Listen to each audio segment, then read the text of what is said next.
The draft EU law proposes that a foreign clearing house, which stands between two sides of a transaction to ensure its smooth completion, must be subject to more intense supervision by the blocs regulators if it wants to serve customers in the EU. But if a clearing house is systemically important to the Eurozone, then euro-denominated business with EU-based customers must move to the bloc. The draft law is anathema to Britain, which voted to leave the EU in a referendum last year. In the first debate in the European Parliament on Tuesday, lawmakers from the two biggest parties, the centre-right European People's Party and the centre-left Progressive Alliance of Socialists and Democrats, gave broad backing to the draft law, but called for some changes. "It's a good proposal from the European Commission," Polish centre-right MEP Danuta Hübner told Parliament's Economic Affairs Committee. "In principle, I support the proposal, which I find necessary," added Roberto Gualtieri, an Italian centre-left lawmaker who chairs the committee.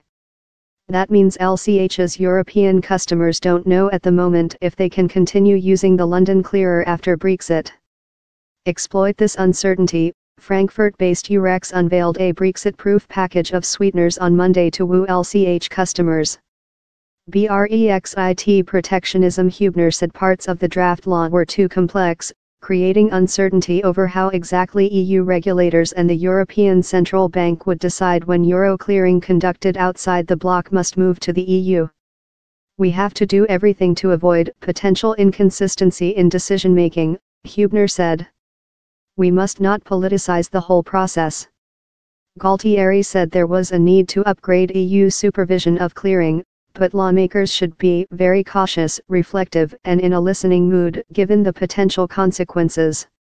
Others said there was need to avoid protectionism or using clearing as a stick to beat Britain given that the UK was already fighting with itself. "There is a reason why we have done so much work at the global level, and I really hope that we are not going to throw all of that away to have some protectionism with regards to a Brexit decision," Swinburne added.